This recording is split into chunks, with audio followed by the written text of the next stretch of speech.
चलिए दोस्तों करते हैं स्टार्ट। पोएम है in memory of W.B. Yeats by Wystan Hugh Auden. आइए भाई, पेज नंबर है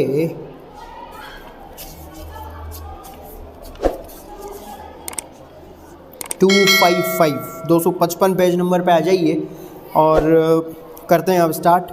देखिए, इंट्रोडक्शन टू द पोएम और पोइट दोनों पढ़ लिया था हमने और अब आते हैं सीधे टेक्स्ट पे। देखिए भाई, सबसे पहले ऊपर लिखा हुआ है डेथ जनवरी 1939। इसका मतलब ये है कि W.B. Yeats की जो डेथ है वो जनवरी 1939 में हुई थी और W.B. Yeats के ऊपर ही जो है ये पोएम वेस्टन हॉफ ऑर्डन ने लिखी है, जो कि एक एलिजी का एग्जाम्पल है। ये पोएम एक एलिजी है जो कि W.B. Yeats को श्रद्धांजलि देते हुए, W.B. Yeats को होमेज पे करते हुए जो है उन्होंने अपनी लिखी है। चलिए भाई देखते हैं इन memory of W.B. Yeats, W.B. Yeats की याद में क्या लिखा है वेस्टन हॉफ ऑर्डन ने। देखिए दोस्तों, मीनिंग्स लिख लिए थे, सीधे पढ़ते हैं। देखिए, he disappeared in the dead of winter. ही यहाँ पर जो है W.B. Yeats के लिए आया है, तो वेस्टन हॉफ ऑर्डन यहाँ पे कहते हैं कि W.B. Yeats जो है उनकी मृत्यु भीषण सर्दी में हुई थी। यानी कि जब W.B. Yeats की डेथ हुई थी उस समय बहुत ही भीषण सर्दी पड़ रही थी, सर्दी का मौसम था, बहुत तेज़ ठंड थी और जब सर्दी अपने चरम पर थी ऐसे सीज़न में जो है W.B. Yeats की डेथ हुई थी, मृत्यु हुई थी। The brooks were frozen, the airports almost deserted। चारों तरफ जो है सर्दी का ऐसा माहौल था, या सर्दी इतनी तेज़ थी, सर्दी इतनी भीषण थी कि आसपास जितने भी जो नदी नाले थे उनका पानी जम गया था, उनमें बर्फ़ जम गई थी। And the airports almost deserted, और जितने भी जो एयरपोर्ट्स थे आसपास नज़दीक में, वो सारे के सारे एयरपोर्ट्स जो है वो सुनसान पड़े हुए थे, वहाँ पर कोई व्यक्ति नहीं था। क्योंकि देखो, सर्दी की वजह से क्या है कि कोहरा वगैरह रहता है, तो कोहरा वगैरह होने की वजह से सर्दी के दिनों में फ़्लाइट वगैरह वैसे ही कैंसिल हो जाती है, क्योंकि विजिबिलिटी काफ़ी कम होती है, तो फ़्लाइट्स कैंसिल हो जाएगी तो जाहिर सी बात है ट्रैवलर्स भी जो है वहाँ पर मौजूद नहीं रहेंगे। कहाँ पर? एयरपोर्ट्स पर। तो जब एयरपोर्ट पे कोई ट्रैवलर रहेगा ही नहीं तो जाहिर सी बात है पूरा एयरपोर्ट कैसा लगेगा? सुनसान लगेगा। तो इसीलिए सारे के सारे जो एयरपोर्ट्स थे वो लगभग खाली पड़े हुए थे, सारे के सारे जो एयरपोर्ट्स थे वो लगभग सुनसान पड़े हुए थे। And snow disfigured the public statues, और जो स्नोफॉल हुआ था तो स्नोफॉल ने जो है जितने भी जो पब्लिक स्टैचूज़ थे, जितने भी जो सार्वजनिक स्थलों पर लगी हुई जो प्रतिमाएं थी, उनके रूप को जो है डिसफिगर कर दिया था। डिसफिगर करने का मतलब ये होता है दोस्तों कि जैसे बर्फ़ जब गिरती है तो स्नोफॉल होने की वजह से, जैसे किसी प्रतिमा के ऊपर, किसी स्टैचू के ऊपर, जैसे चौराहे वगैरह पर जो प्रतिमा लगी रहती है तो उसके ऊपर जब बर्फ़ गिरती है स्नोफॉल होने की वजह से, तो उसके ऊपर बर्फ़ जम जाती है, किसी की आँख कवर हो जाती है, किसी का मुंह कवर हो जाता है बर्फ़ में, है ना, किसी का एक बॉडी पार्ट कवर हो जाता है, तो उसको बोलते हैं डिसफिगर हो जाना, है ना, आकृति परिवर्तित हो जाना, रूप जो है बिगड़ जाना। तो इस तरह से सर्दी के मौसम में जब स्नोफॉल हो रहा था तो स्नोफॉल की वजह से जो है पब्लिक स्टैचूज़ की आकृति पूरी तरह से बिगड़ गई थी, पब्लिक स्टैचूज़ जो है वो डिसफिगर हो गए थे। The mercury sank in the mouth of the dying day, और इस प्रकार से जिस दिन पोइट की डेथ हुई थी उस दिन सूर्यास्त के समय जो है पारा बहुत ज़्यादा लुढ़क गया था। लुढ़क गया था मतलब बहुत ज़्यादा सैंक यानी डूब गया था, डूब गया मतलब कम हो गया था। यानी कि जिस दिन पोइट की डेथ हुई थी उस दिन सूर्यास्त के समय जो है, क्योंकि द डाइंग डे आया है यहाँ पे, अब डाइंग डे से पहले द लगा हुआ है, द लगा हुआ है, इसका मतलब द किसी पर्टिकुलर चीज़ के लिए यूज़ किया जाता है। यानी कि मौसम सर्दी का तो था, लेकिन सर्दी के उस मौसम में उस दिन, जिस दिन पोइट की डेथ हुई थी, वो दिन के बारे में स्पेशली वो यहाँ पर बात कर रहे हैं। और उस दिन के बारे में वो कहते हैं कि उस दिन जब W.B. Yeats की डेथ हुई, वो जो दिन था, उस दिन सूर्यास्त के समय पारा बहुत ज़्यादा लुढ़क गया था। यानी पर्टिकुलरली उस दिन जो है बहुत ज़्यादा टेम्परेचर जो है नीचे गिर गया था, बहुत माइनस में चला गया होगा ऑलमोस्ट, जाहिर सी बात है, क्योंकि जब नदी नाले जम गए थे, बर्फ़ जम गई थी, तो सिंपल सी बात है कि माइनस में टेम्परेचर चला गया होगा, पारा बहुत ज़्यादा लुढ़क गया था, बहुत कम टेम्परेचर हो गया था उस दिन, जिस दिन W.B. Yeats की डेथ हुई थी उस दिन। all the instruments agree the day of his death was a dark cold day. और जितने भी जो तापमान को मेजर करने वाले, नापने वाले जो यंत्र थे, वो सभी इस चीज़ को लेकर के अग्री थे. अग्री मतलब बता रहे थे उन सारे टेम्परेचर मापी यंत्रों से, यानी तापमान को मेजर करने वाले जितने भी जो यंत्र थे वो सभी जो है स्पष्ट रूप से बता रहे थे that the day of his death was a dark cold day, कि W.B. यीट्स की डेथ का वो जो दिन था वो बहुत ही अंधकार से भरा हुआ एक ठंडा दिन था, सर्दी से भरा हुआ दिन था, बहुत ठंड थी उस दिन. आगे देखिए, far from his illness the wolves ran on through the evergreen forest. W.B. Yeats की जो बीमारी थी, अब देखिए दोस्तों, जिस दिन W.B. यीट्स की डेथ हुई थी तो उस दिन दोपहर में उनकी डेथ हुई, लेकिन उनकी डेथ होने के कुछ समय पहले जब तक वो ज़िंदा थे उस टाइम के बारे में यहाँ पर बात हो रही है. और काफ़ी बीमार थे वो उस समय, और काफ़ी क्रिटिकल कंडीशन थी उस टाइम पे उनकी. और ऐसी कंडीशन में उनकी हालत क्या थी, और जब वो बहुत ज़्यादा बीमार थे, बहुत क्रिटिकल उनकी कंडीशन थी, तो उस टाइम पे क्या हो रहा था वो अपने को यहाँ पे पढ़ना है. देखिए, तो उस दिन यानी कि उनकी मृत्यु के कुछ समय पूर्व जब वो बहुत ज़्यादा बीमार थे, बहुत ज़्यादा उनकी कंडीशन जब क्रिटिकल थी, तो उनकी बीमारी से बहुत दूर, फार फ्रॉम हिज इलनेस, उनकी बीमारी से बहुत दूर, the wolves ran on through the evergreen forest. जंगलों में जितने भी जो भेड़िए थे, जितने भी जो जंगली भेड़िए थे, वो जंगलों में जो है एवरग्रीन फॉरेस्ट यानी कि सदाबहार वनों में, यानी कि उन जंगलों में जो है वो जो भेड़िए थे, जंगली भेड़िए, वो नेचुरली जो है दौड़ रहे थे. भाई कहने का मतलब यहाँ पर ये है कि जंगल में जो जंगली जानवर थे उनके ऊपर उनकी बीमारी का कोई असर नहीं हो रहा था, वो उनसे बिल्कुल अप्रभावित थे. यानी कि नेचर में जो भी कुछ हो रहा था बिल्कुल एकदम स्पॉन्टेनियसली हो रहा था.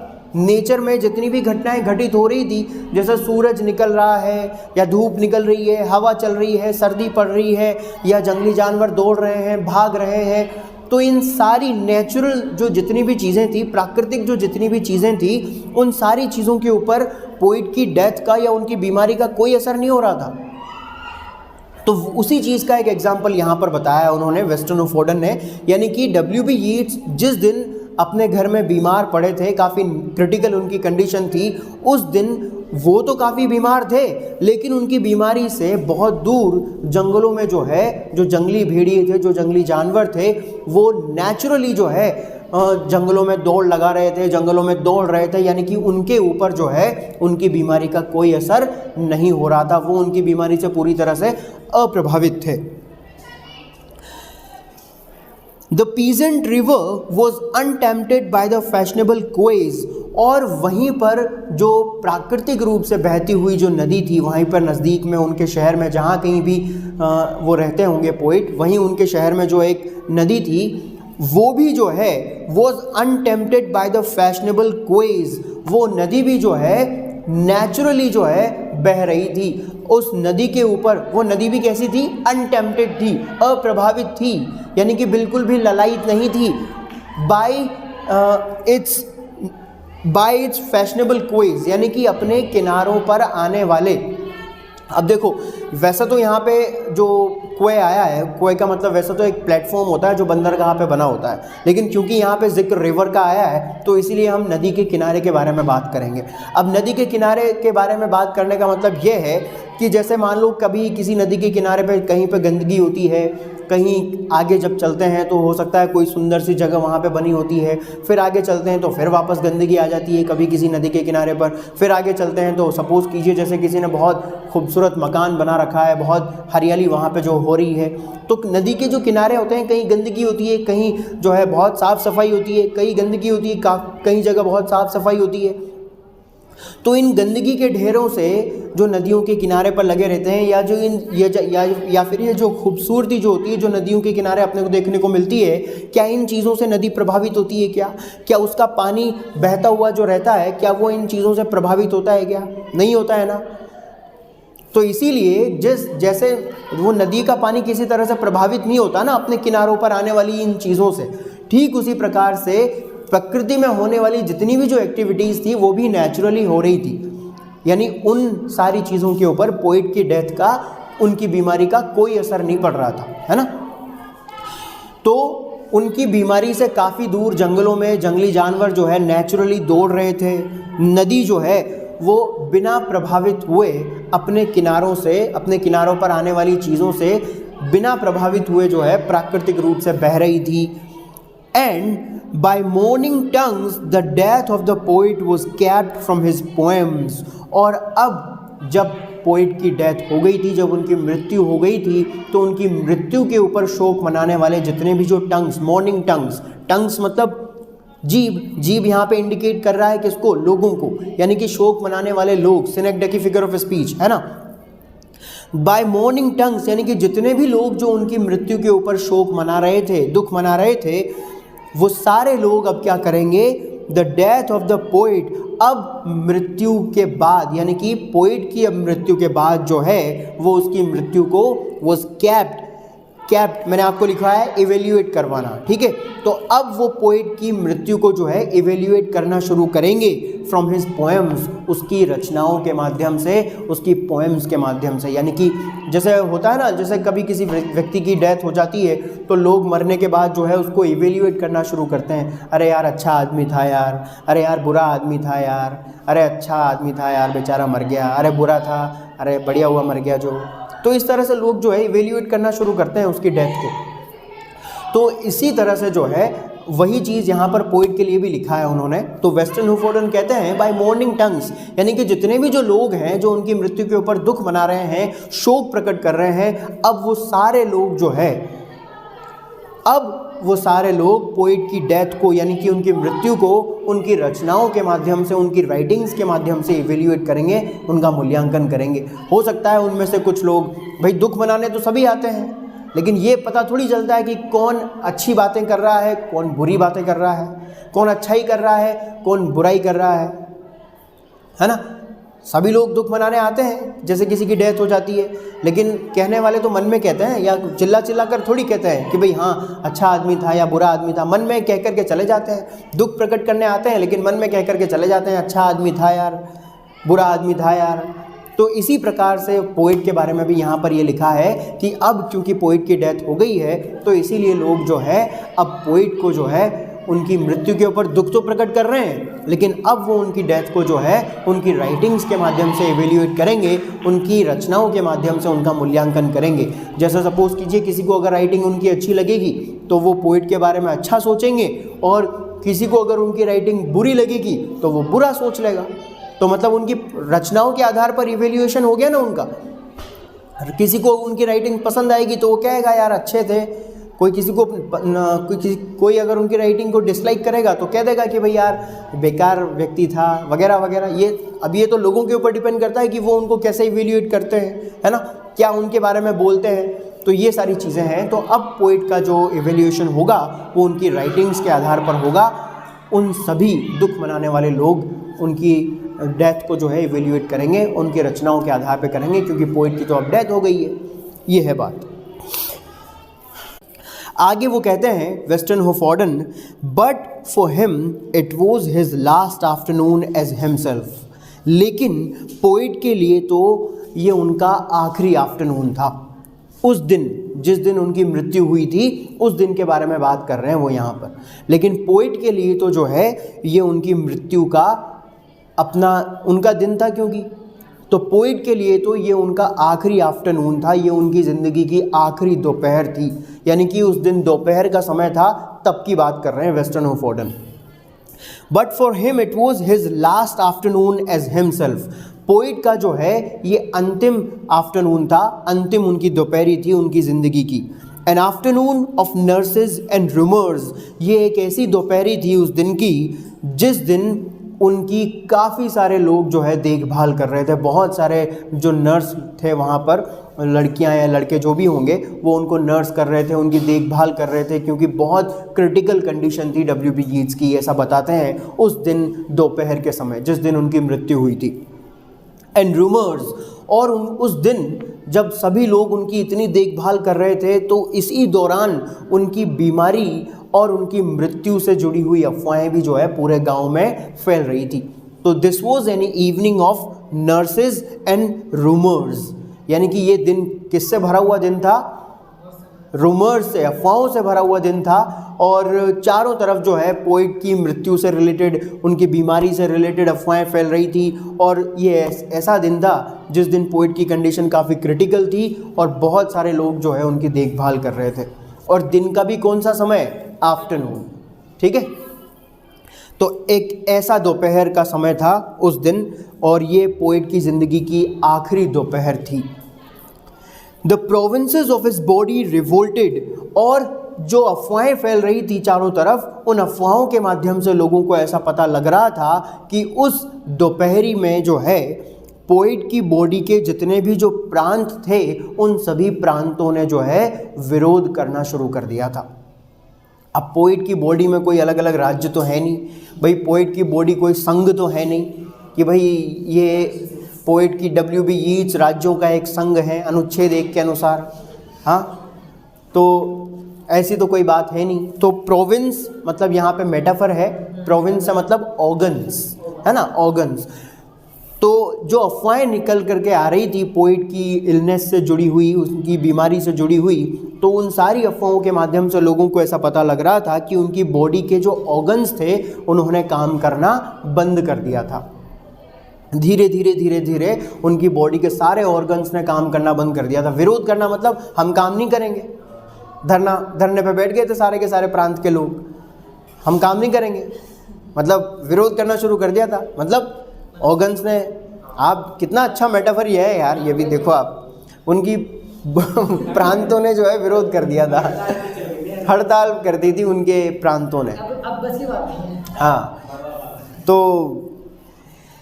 तो इस तरह से उन्होंने ये कहा कि उन अफवाहों से जो है लोगों को ऐसा पता लग रहा था कि उनकी बॉडी ने जो है काम करना बंद कर दिया था, उनके शरीर के अंगों ने काम करना बंद कर दिया था। The squares of his mind were empty, और उनके दिमाग के जो हिस्से थे वो भी एम्प्टी हो गए थे। उनके दिमाग के जो हिस्से थे वो भी खाली हो गए थे। खाली हो गए थे मतलब वो भी बेहोश हो गए थे, दिमाग उन कुछ भी याद नहीं रहा था उनको, अनकॉन्शियस कंडीशन, इस तरह की कंडीशन हो गई थी। मतलब उनकी माइंड के जो स्क्वायर्स थे वो भी खाली हो गए थे। अब खाली होने का मतलब ये नहीं है कि अंदर कुछ भरा हो तो लोगों ने किसी ने कुछ निकाल लिया हो। खाली होने का मतलब ये है कि वो भी अनकॉन्शियस जैसी कंडीशन में हो गए थे, कुछ याद उनको नहीं था, है ना। तो इस तरह से ऐसी कंडीशन हो गई थी उनको। साइलेंस इन्वेडेड द सबर्ब्स, और इसके बाद में फिर धीरे धीरे जो है उनके बाहरी अंगों में भी जो है, बाहरी रूप से भी जो है, बाहरी अंगों में भी जो है धीरे धीरे शांति छाती गई। यानी कि शांति ने, साइलेंस ने आक्रमण करना शुरू कर दिया धीरे धीरे। कहाँ पर? सबर्ब्स यानी बाहरी हिस्सों पर। यानी कि धीरे धीरे भाई, जो धीरे धीरे शरीर के अंगों ने काम करना बंद किया, पहले माइंड ने काम करना बंद किया, तो अंदर भी शांति आ गई, माइंड में भी शांति आ गई, और धीरे धीरे शांति ने बाहरी सबर्ब्स यानी कि शहर के बाहर का हिस्सा, शहर के बाहर का हिस्सा मतलब बाहरी बॉडी, शरीर के बाहरी हिस्से पर भी आक्रमण करना इस साइलेंस ने शुरू कर दिया था। यानी धीरे धीरे पूरी तरह से जो उनकी बॉडी जो है अनकॉन्शियस हो गई। अनकॉन्शियस मतलब काम करना बंद कर दिया पूरी बॉडी ने, यानी कि मृत्यु हो गई, कहने का मतलब। इस तरह से धीरे धीरे उनकी डेथ हो गई। साइलेंस इन्वेडेड हिज सबर्ब्स, इस तरह से साइलेंस ने जो है उनके बाहरी अंगों पर भी आक्रमण कर दिया और उनकी पूरी बॉडी सुन्न पड़ गई, बिल्कुल अनकॉन्शियस हो गई, और इस तरह से उनकी डेथ हो गई WB यीट्स की उस दोपहरी के, उस दिन की दोपहरी के। तो ये उनकी आखिरी दोपहरी थी उनके लाइफ की। The current of his feeling failed, और इस प्रकार से जब पोइट की डेथ हुई तो उनकी जो सेंसिटिविटी थी उनकी बॉडी की, वो जो है पूरी तरह से समाप्त हो गई थी। यानी कि उनकी बॉडी में संवेदनशीलता जो थी, सेंसिटिविटी यानी नर्व्स जो चलती रहती है, the current of his feelings, nerves जो चलती रहती है वो बंद हो गई थी, यानी पोइट की डेथ हो गई थी। And he became his admirers, और इस प्रकार से पोइट जो है उन लोगों के लिए, और इस प्रकार से जो है ही बिकेम हिज एडमायरर्स, और इस प्रकार से पोइट जो है उन लोगों के लिए जो है एक प्रशंसक बन जाएगा। और इस प्रकार से पोइट जो है वो उन लोगों का प्रशंसक बन जाएगा। ही बिकेम हिज एडमायरर्स, और इस प्रकार से वो हमेशा हमेशा के लिए, जब उनकी डेथ हुई तो वो जो है इस प्रकार से हमेशा हमेशा के लिए उन लोगों का प्रशंसक बन गया। हिज एडमायरर, प्रशंसक बनने का मतलब यहाँ पर ये है, इस लाइन का मीनिंग थोड़ा उल्टा निकल रहा है ना, इसका मीनिंग थोड़ा उल्टा है। He became his admirers, he became his admirers, है ना, रीडर्स के लिए बनेगा वो, ये इसका मीनिंग थोड़ा उल्टा निकलेगा यहाँ पे, इसको जो, हाँ ये आपको निकालना पड़ेगा एग्जैक्टली, क्योंकि इसको अगर अपन पढ़ेंगे ना तो इसको लाइन वाइज तरीके से पढ़ेंगे अगर, तो इससे मीनिंग निकल ही नहीं रहा। आप देखो एक बार, ही बिकेम हिज एडमायरर्स, वह उसका ही एडमायरर बन गया था, ऐसा नहीं निकलेगा। वो उसका एडमायरर कैसे बनेगा? वह, ही बिकेम हिज एडमायरर्स, वह उसका ही एडमायरर्स बन गया था। इसका मतलब इसका मीनिंग कुछ इस तरह से निकलेगा कि अब वह यानी कि पोइट W.B. यीट्स, उनको ठीक वैसा ही समझा जाएगा, उनकी छवि लोगों के दिमाग में वैसी ही बनेगी जैसा लोग उनके बारे में सोचेंगे। भाई पोइट तो मर गए ना, अब उनकी तरफ से स्टैंड लेने वाला कौन है? कोई नहीं है। अब उनकी तरफ से अपनी इमेज को, अपने बारे में बताने वाला कौन है कि भाई वो ऐसा व्यक्ति था या वैसा व्यक्ति था। कोई अगर अच्छा सोचेगा उनके बारे में तो अच्छे बन जाएंगे, अच्छी छवि बन जाएगी उसके दिमाग में। कोई अगर बुरा सोचेगा तो उसके दिमाग में उस व्यक्ति की बुरी छवि बन जाएगी, क्योंकि अब तो मर गया ना वो। तो मरने के बाद जैसे कोई भी व्यक्ति किसी के बारे में बात करता है, जैसे अपन ने ऊपर वाले स्टेंजा की लास्ट वाली लाइन पढ़ी थी कि भाई अब क्योंकि पोइट की डेथ हो गई है तो इसीलिए जाहिर सी बात है अब उनके व्यक्तित्व को उनकी रचनाओं के आधार पर आंका जाएगा, है ना। क्योंकि जैसी रचनाएं उन्होंने लिखी हैं, अगर अच्छी होंगी तो अच्छा समझेंगे लोग, और बुरी लिखी होंगी तो बुरा समझेंगे लोग। तो इसीलिए अब जो है ही बिकेम हिज एडमायरर्स, यानी कि अब जो है लोग उनके बारे में जैसा सोचेंगे बस वैसी ही छवि जो है लोग उनकी बना लेंगे अपने दिमाग में। यानी उनके मरने के बाद अब अगर लोग उनके बारे में अच्छा सोचेंगे तो लोग उनके दिमाग में जो है उनकी अच्छी छवि बन जाएगी, और अब अगर लोग उनके बारे में बुरा सोचेंगे तो उनके दिमाग में उनकी बुरी छवि बन जाएगी। तो कुल मिलाकर के कहने का मतलब सीधा ये है कि अब लोग जैसा उनको अपने हिसाब से इवेल्युएट करेंगे वैसी ही छवि पोइट की जो है वो अपने दिमाग में बना लेंगे। अगर अच्छा सोचेंगे तो अच्छी छवि बन जाएगी, और बुरा सोचेंगे तो बुरी छवि बन जाएगी। तो कुल मिलाकर के अब पूरी तरह से चीज़ें किसके ऊपर डिपेंड हो गई?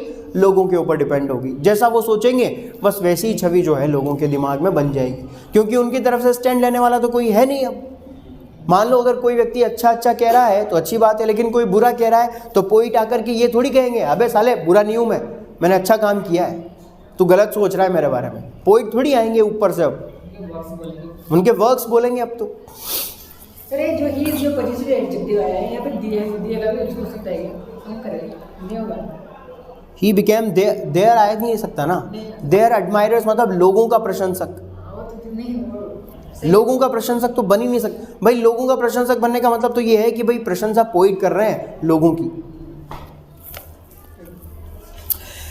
अगले पेज पर आइए। Now he is scattered among 100 cities, और अब पोइट जो हैं अपनी मृत्यु के बाद कई सैकड़ों शहरों में जो है फैल गए हैं। लाइन का मीनिंग है ये। और अब जो है पोइट फैल गए हैं अपनी मृत्यु के बाद सैकड़ों शहरों में। कहने का मतलब ये है कि अब उनकी मृत्यु के बाद जो है उनकी जो रचनाएं हैं, उनकी जो राइटिंग्स हैं, राइटिंग्स के बारे में बात हुई है यहाँ पे। ही किसके लिए आया है? पोइट के लिए आया है। पोइट मतलब राइटिंग्स, उनके द्वारा लिखी गई राइटिंग्स, है ना।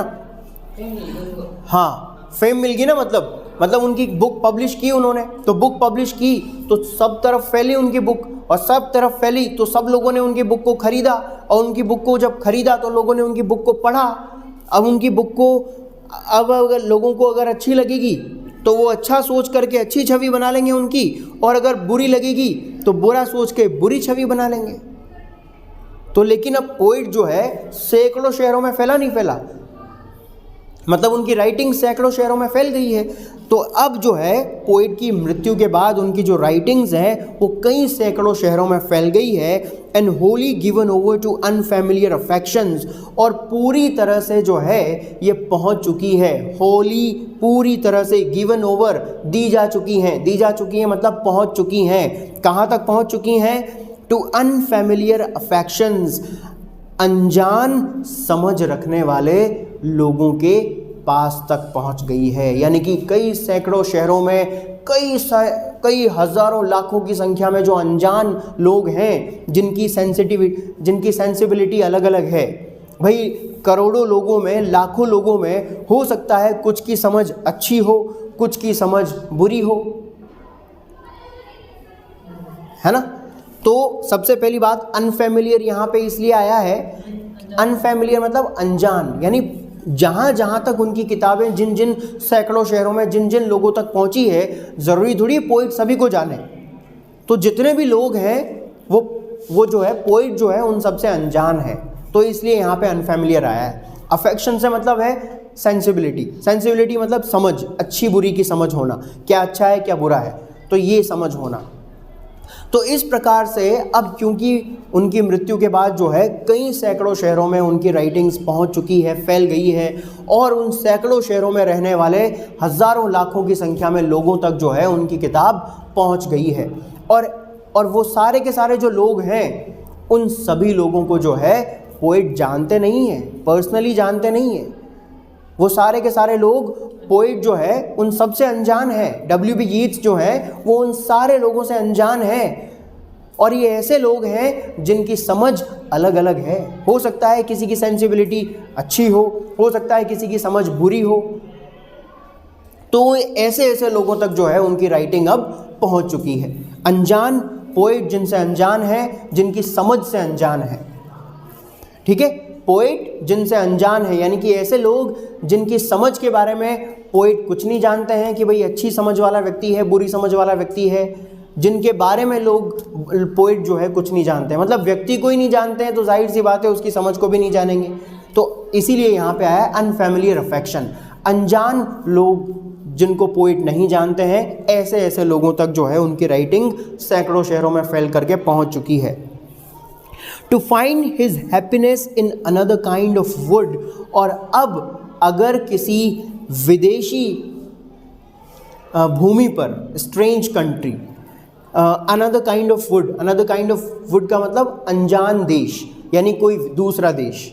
यानी पोइट सपोज करो अगर इंग्लैंड से बिलोंग करते हैं तो दूसरा देश मतलब जैसे फ्रांस ले लो आप, या अमेरिका ले लो आप, या स्पेन ले लो, जर्मनी ले लो, कुछ भी ले लो, फॉरेन कंट्री यानी विदेश, स्ट्रेंज कंट्री, जिनके बारे में पोइट नहीं जानते हैं कि भाई कहाँ कहाँ तक मेरी राइटिंग पहुँच चुकी है। तो अब क्योंकि उनकी मृत्यु के बाद जो है उनकी राइटिंग सैकड़ों शहरों में फैल चुकी है, कई सैकड़ों, हज़ारों, लाखों की संख्या तक जो है लोगों तक उनकी राइटिंग पहुंच चुकी है, और ऐसे लोगों तक पहुंच चुकी है जिनको पोइट बिल्कुल भी नहीं जानते हैं, उनकी समझ से वो पूरी तरह से अनजान हैं, उनको जो है पर्सनली भी नहीं जानते हैं, उनकी समझ से भी पूरी तरह से अनजान है। To find his happiness in another kind of wood, और अब जो है पोइट जो है, और अब पोइट क्या करेंगे? To find his happiness in another kind of wood. इस प्रकार से किसी दूसरे अनजान देश में पोइट जो है अपनी हैप्पीनेस को ढूंढने की कोशिश करेंगे। इस कहने का मतलब ये है कि पोइट जो है अलग अलग कंट्रीज़ में फैल चुके हैं अब, यानी उनकी राइटिंग्स अलग अलग कंट्रीज़ में फैल चुकी है। किस लिए? टू फाइंड हैप्पीनेस, खुशी ढूंढने के लिए, इन अनदर काइंड ऑफ वुड, दूसरे देश में खुशी ढूंढने के लिए। इस प्रकार से पोइट फैल गए हैं, अलग अलग कंट्रीज़ में चले गए हैं खुशी ढूंढने के लिए। अब पोइट नहीं गए हैं, उनकी राइटिंग्स गई है खुशी ढूंढने के लिए। राइटिंग्स किसको ढूंढने के लिए गई है? खुशी ढूंढने के लिए। अब खुशी ढूंढने का मतलब यहाँ पर यह है लोगों की एडमिरेशन ढूंढने के लिए, प्रशंसा पाने के लिए। भाई पोइट खुश कब होंगे? जब उनको एडमिरेशन मिलेगी, जब अलग अलग देशों के लोग, कई सैकड़ों शहरों के लोग जो है उनकी राइटिंग्स को पढ़ेंगे, उनकी राइटिंग्स को समझेंगे, और समझ करके जब उस चीज़ को एडमायर करेंगे तो पोइट को खुशी मिलेगी ना। तो इस प्रकार से अब अनजान अलग अलग शहरों में जो है उनकी राइटिंग्स फैल गई है, अनजान लोगों तक जो है उनकी राइटिंग्स पहुंच गई है जिनके बारे में पोइट्स को भी जानकारी नहीं है। तो ऐसे लोग जब पोइट की राइटिंग को पढ़ेंगे तो उनकी राइटिंग को पढ़ करके हो सकता है कुछ लोग उनकी राइटिंग को एडमायर करें, और जब वो उनकी राइटिंग को पढ़ करके एडमायर करेंगे तो इस तरह से पोइट को जो है बहुत खुशी मिलेगी, काफ़ी हैप्पीनेस जो है उनको फील होगी। क्लियर? इसलिए आइए ये line, to find his happiness in another kind of wood. इस तरह से पोइट फैल गए हैं, अलग अलग कंट्रीज़ में चले गए हैं। क्या करने के लिए? खुशी हासिल करने के लिए, मतलब प्रशंसा हासिल करने के लिए। अब पोइट नहीं गए हैं, उनकी राइटिंग्स अलग अलग शहरों में फैल गई है अनजान लोगों तक, और जब वो लोग उनकी राइटिंग्स को पढ़ेंगे और जब उनकी प्रशंसा करेंगे, तारीफ़ करेंगे, तो पोइट को जो है काफ़ी खुशी होगी, काफ़ी हैप्पीनेस फील होगी। And be punished under a foreign code of conscience, या फिर हो सकता है कि उन अलग अलग शहरों में रहने वाले जो अलग अलग अनजान लोग हैं, हो सकता है उनमें से कुछ लोग ऐसे हों जो पोइट की उन राइटिंग्स को पढ़ करके उनके देश के कंडक्ट एंड आर्ट के रूल्स के हिसाब से, उनके देश के कंडक्ट यानी कि व्यवहार, आचार विचार, कंडक्ट का मतलब व्यवहार या आचार विचार, या फिर उनके देश के जो नियम कायदे कानून हैं उस हिसाब से जो है उनकी राइटिंग्स को इवेल्युएट करें। समझना बात को। भाई जैसे सपोज करो जर्मनी में उनकी किताब गई तो जर्मनी के लोगों को तो बड़ी पसंद आई उनकी राइटिंग, तो उन्होंने काफ़ी एडमायर किया कि भाई बहुत शानदार राइटिंग है, बहुत ज़बरदस्त राइटिंग है, हमको तो बहुत पसंद आई, और हम तो जो है एडवांस में बुकिंग करा ली अब आने वाली अगली नेक्स्ट किताबों की भी, है ना। लेकिन स्पेन में उनकी राइटिंग गई तो स्पेन के लोगों को जो है, अब स्पेन में एक विशेष प्रकार के लोगों का जो धर्म विशेष के लोग हैं, तो उनका जो मज़हब है, उनका जो धर्म है, उनका जो रिलीजन है, उनके नियम कायदे कानून कुछ अलग हैं। तो उनके नियम आचार विचार के जो नियम हैं, उनके लाइफ की, उनकी रिलीजन के जो नियम हैं, उनके आचार विचार के जो नियम हैं, तो उन नियमों के हिसाब से जो है ये राइटिंग ठीक नहीं है, ऐसा उनका मानना है। तो वो लोग क्या करेंगे, वहाँ के उस देश के, अपने देश के आचार विचार और अपने देश के नियमों के आधार पर जब उस किताब को पढ़ेंगे तो हो सकता है उन नियमों के आधार पर वो उस किताब को पनिश करें, दंड दें मतलब क्रिटिसाइज करें।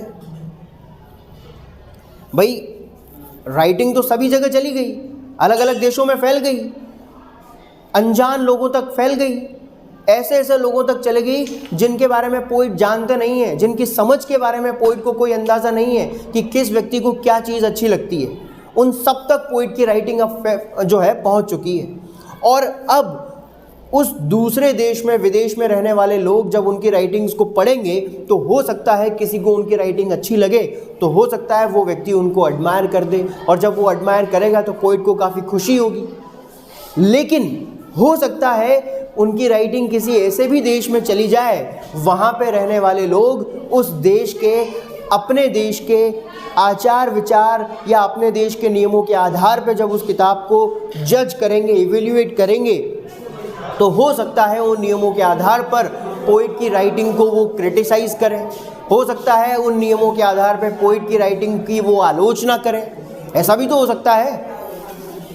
तो अगर ऐसा हुआ, अगर ऐसा होता है तो इस प्रकार से, अगर ऐसा होता है तो इस प्रकार से अलग अलग शहरों में फैली हुई जो राइटिंग्स हैं पोइट की, तो उन राइटिंग्स को पढ़ने वाले जितने भी जो लोग हैं वो सारे के सारे लोग क्या करेंगे, the words of a dead man, इस प्रकार से मरे हुए व्यक्ति के द्वारा लिखे गए जो ये शब्द हैं उनकी राइटिंग्स में, इन शब्दों को वो लोग are modified in the guts of the living, इस तरह से उस देश में जिंदा यानी कि वो लोग, वो रह रहे जो लोग हैं, वो अपने हिसाब से उनके वर्ड्स को या उनकी बातों को जो है, उनके मीनिंग को जो है मॉडिफाई कर देंगे। भाई हो सकता है कुछ लोगों को समझ में आ जाए, समझ में आ जाएगी तो उनको अच्छी लगेगी तो वो एडमायर करेंगे, एडमायर करेंगे तो पोइट को खुशी होगी, और हो सकता है किसी दूसरे देश के लोग जो है अपने देश के आचार विचार नियमों के हिसाब से अगर उस पोइट्री को जज करेंगे या उनकी राइटिंग्स को जज करेंगे तो हो सकता है उनको पसंद नहीं आए, हो सकता है कुछ लोग क्रिटिसाइज़ कर दें। एक देश के लोगों को हो सकता है पसंद आ जाए तो एडमायर करते हैं, हो सकता है दूसरे देश के लोगों को वहाँ के नियमों के हिसाब से वो अच्छी ना लगे और वो हो सकता है वो उसको क्रिटिसाइज़ करें। और इसी प्रकार से हो सकता है किसी तीसरे देश में या कहीं भी किसी दूसरे देश के लोगों को अगर सपोज़ कीजिए वहाँ के लोगों को उनकी राइटिंग समझ में ही नहीं आई, भाई ना तो अच्छी लगी उनको न बुरी लगी उनको समझ में ही नहीं आई, तो ऐसे लोग क्या करेंगे, ऐसे लोग जिनको समझ में नहीं आता ना तो वो अपने हिसाब से अपना खुद का मीनिंग निकाल लेते हैं जो भी उनके माइंड में आता है। भाई उनको एक्चुअल मीनिंग तो समझ में आया नहीं कि पोइट्री में लिखा हुआ क्या है। कई बार अपने साथ भी ऐसा होता है, अपन भी क्या करते हैं जब पोइट्री को खुद अपने हिसाब से पढ़ने की कोशिश करते हैं ना तो अपन लाइन के हिसाब से मीनिंग निकाल लेते हैं और ज़रूर वो सीढ़ी पे चढ़ रहे होंगे तो उनका पेट स्लिप हो गया होगा, उसके बारे में बात कर रहे हैं, जबकि ऐसा नहीं है। जबकि पोइट ने लिखा है कि भाई मैं तो जो है सीढ़ियों पे नहीं चढ़ रहा हूँ, मैं जो है अपनी लाइफ में करियर वाइज करियर के हिसाब से चढ़ने की बात कर रहा हूँ। अच्छा करियर के हिसाब से चढ़ रहे थे क्या, मैंने सोचा सीढ़ियों पे चढ़ रहे होंगे तो गिर गए होंगे, है ना। तो ये वाली सिचुएशन हो जाती है कई बार। तो लोग क्या करते हैं फिर अपने हिसाब से ही मीनिंग निकालना शुरू करते हैं, तो उनका मीनिंग को मॉडिफाई कर दिया ना उन्होंने। भाई पोइट ने लिखा तो क्या है और आपने समझ क्या लिया, तो आपने मीनिंग को मॉडिफाई कर दिया ना। तो इसलिए जो है हो सकता है किसी देश के लोग जिनको उनकी राइटिंग समझ में ना आए तो हो सकता है वो उस मरे हुए व्यक्ति के द्वारा लिखी गई राइटिंग्स को, उनके शब्दों को हो सकता है वो मॉडिफाई कर दें, हो सकता है उनकी राइटिंग का वो अलग ही अर्थ निकाल लें। इन the guts of the living, उस देश में रहने वाले लोग। तो ये होगा आप पोइट के साथ, ये सारी चीज़ें आप पोइट के साथ घटित होंगी। ठीक है भाई। इन मेमोरी ऑफ W.B. Yeats।